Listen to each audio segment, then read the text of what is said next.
Okay, good morning. We ready? All right, so we're going to give a brief about what originally occurred in 1999, the abduction of a 2-year-old Andrea Reyes.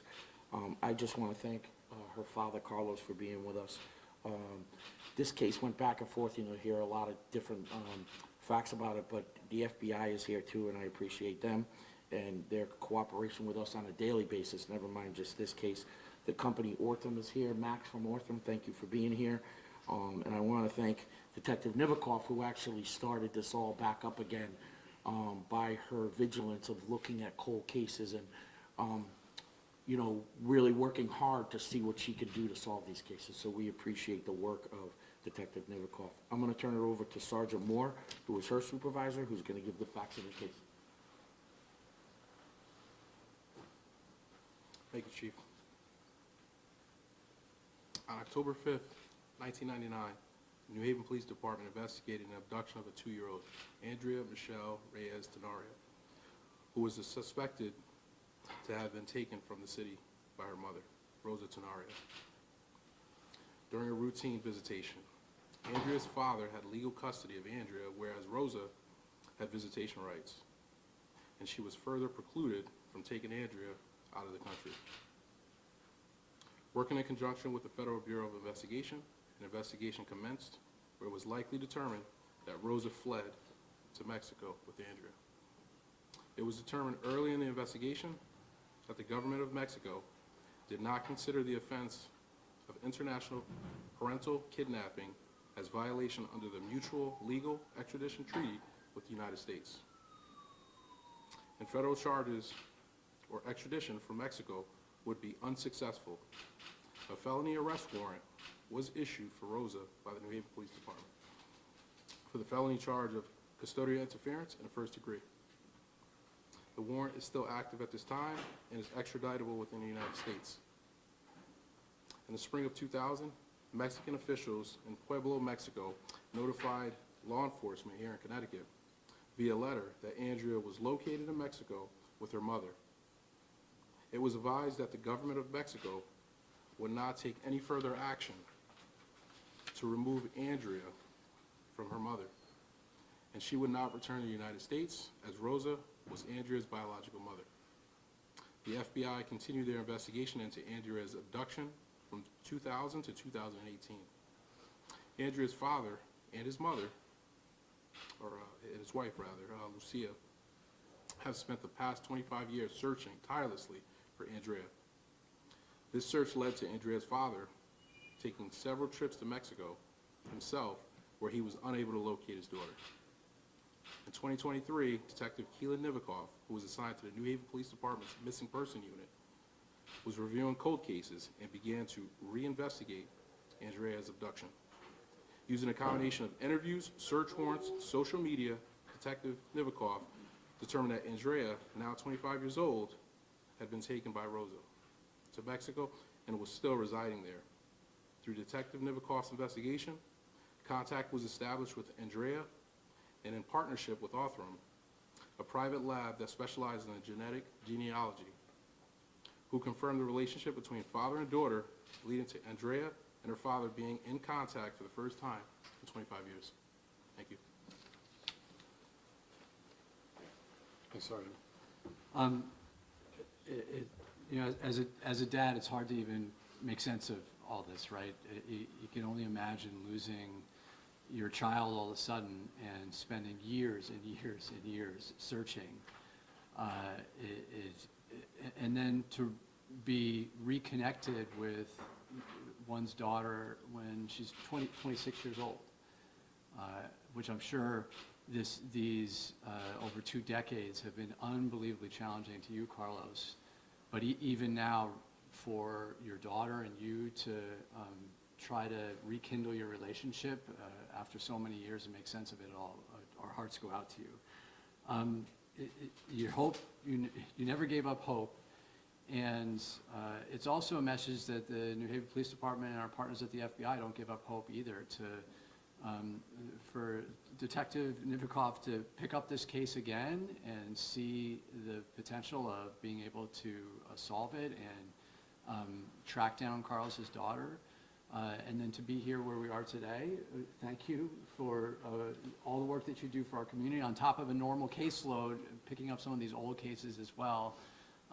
It shows that we don't forget, and I hope other families take some hope out of this message as well, because there are other people that are relying on the New Haven Police Department to seek out justice in many other cases. So I'm really grateful for the partnership with the FBI every day, and as the chief said, we work with the FBI on a day-to-day basis on so many different challenges, and we're grateful for your partnership. And I'd add that Carlos is a New Haven Public School teacher as well, teaching at the Obama School, and on top of everything that you've done to seek out and reconnect yourself with your daughter, you do a lot for our community as well and our children in New Haven. Thank you so much, and if you are interested in saying a few words, you're welcome to come up. Yeah, my wife is gonna read something to you.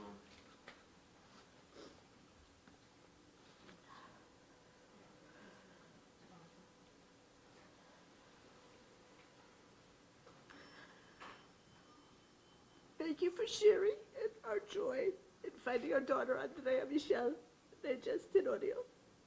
After 25 years, God has answered our prayers and blessed us with a chance to know her again.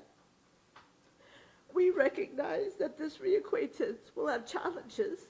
However, we are confident that God is building the path before us and leading our steps. We thank Detective Nivikov from the New Haven Police Department. While relatively new to our team, she proved to be an invaluable support to our family. Her obvious interest and care in our case was reassuring and gave us renewed hope that Andrea could be found. A 25-year-old case is daunting, but she willingly added us to her workload and checked in with us regularly. When we contacted Detective Nivikov with information and a possible lead in our case, she listened and worked with us using DNA technology, which led to the moment we were told that we had found Andrea. We thank FBI Agent McNamara, who has remained constant over these years. We thank the State Department, which provided guidance with the Hague paperwork and connected us with agencies in Mexico. We wish to thank the National Center for Missing and Exploited Children, who dedicated resources to posters and age progression pictures. They were instrumental in sending these posters all over the United States and even to areas in Mexico. We also thank the Facebook group Missing Persons, a voice for the missing and abducted people, who tirelessly worked to keep Andrea's memory alive in our search for her. Finally, we thank our friends, family, and the members of the New Haven community who have stood by us and supported us on this journey. We are forever grateful. While we have good news, we do not lose sight of those families still waiting for their loved ones to be found, such as Vanessa Morales and Bianca Lebron, and all the others who have been taken from their families. We keep you in our prayers, hoping for the day that you too can be reunited with your loved ones. As we establish new connections and relationships over these next days and months, we ask for your prayers and respect for our privacy. We hope that our good news will one day be your good news. God bless you all. And again, we want to thank the New Haven Police Department for taking the case and reopening. Detective Nivikov is being an angel to all, and also the FBI and Lisa McNamara. I cannot complain the job they have done. Thank you also to the mayor, even if he didn't know much about the case, but I know that they work under his supervision, and it's been great working with the New Haven Department, the FBI, and the National Center for Exploited Children. So hopefully this is not the last time that this kind of settle will happen, because I want more kids to be, fine and reunited with their families. Thank you for everything. And thank you to the media also. Thank you. I'm going to open it up for questions. Thank you so much for your words. We appreciate it. Detective Nivikov, they're not going to ask me a question that I don't know. No, come on. Before I open up for questions, I just want to thank the detective Um, 28 years on this job, and the thing I hear a lot is the police don't care. This detective cared that much more. She didn't have to go through her old cases and pull ones out, and she does that, and other detectives in this building do it every single day. So I applaud her and the other detectives and officers that work for us. They bust their butts, and we appreciate it. I'm gonna open it for questions. Detective, you talk about how, you know, during your investigation, you really felt like you were getting close to maybe finding this young lady? I'm sorry, I didn't hear the beginning part of your question. Just during your investigation, can you talk about that point at where you thought, you know, you were gonna make this connection? Well, I mean, to begin with, in looking at cold cases, and, you know, I do have another caseload of active cases that come in, so I try to dedicate time to unsolved cases. And it appeared this case may have had some solvability to it. And it was a good example of a case that, you know, we could maybe bring to the finish line. So I can't say that there was any isolated moment within the investigation, aside from, you know, when we made a confirmation that we had located their daughter Andrea. But I think from the onset, I felt that there was potentially some good solvability, so. What did she say to you when you contacted her? I mean, there was a lot of conversation back and forth. I think her conversation, I'm gonna keep confidential and respect her privacy with that. And what was the key evidence that led you to her? Well, there's not just one piece of key evidence. There's a multitude of things in an investigation that bring you to the end point, and that would include search warrants, social media, we took statements, and then ultimately the cherry on top was Othram facilitating DNA testing, which confirmed who Andrea was. What's the status now? You said that there is still a warrant out for Rosa, or what is the current status of her? So essentially, she has a warrant for arrest at this time. If she enters the United States and is taken into custody, she will be extradited. But Mexico, she's believed to be in Mexico right now. Correct. Any personal feelings that you have when, you know, something like this can come to fruition?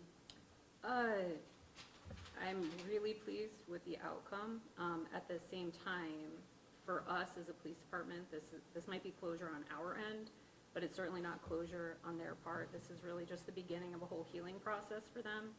So I am happy that we could have this conclusion for us and bring them some resolve. But this is a whole new, you know, a whole new venture that they're about to go down, so. If the DNA technology did not exist or was not advanced, do you think that, you know, this case would have been able to be solved? Or how much longer could that take? Well, I think that Othram was instrumental in being able to facilitate this, but the DNA, we would have been able to facilitate DNA, a connection regardless. There were some roadblocks that we met initially in terms of federal agencies being able to facilitate that, so Othram was instrumental, but DNA would have been a factor regardless. Question for the Reyeses. What went through your head when you were told that they had found your daughter, and to the extent that you're willing to share, what did you say to her? Can you tell us anything about what she said to you? And do you mind stepping up to the mic? Thank you. It was a moment of joy, Hang on. but with the understanding that the process is not over. This thing continue like Detective Nivakov says. You know, we have some sense of happiness, but the chapter is not closed yet. There's a lot of steps that we have to take from now on. I know that from the question I know that from now on, even if the case is closed on their part, I know that we can count with the help and that we can count with the FBI, you know, with the New York Police Department for whatever we need. And I know that they're part of the family, so, you know, and like the detective said, you know, they really work hard in this case, and they're really working hard. And even, I know some people don't believe in them, but you have to keep the faith. They're doing their best. It's just a small group among, a lot, so they're really working hard on doing, their best to solve every case possible. Have you seen your daughter? No. Or do you plan to? We are planning something, but everything depends, Detective Nivakos is working on that. The National Center for Missing, the National Center for Missing and Exploited Children are going to help facilitate and fund a reunification, but that process is going to be private, and we're not going to disclose any other information about it, but the National Center of Missing and Exploited Children have been very generous in that offer, and they will be facilitating that. Have you been able to talk to her on the phone? We have one conversation on the phone, and the rest of the conversation have been through Messenger. And she's an adult now, right? Yes. What's your name, sir? We didn't catch your whole name. Say it again. Your whole name is, My name is Carlos A. Reyes Cuvetier. and your wife's name is, Lucia. how do you spell the last name? Lucia. Okay.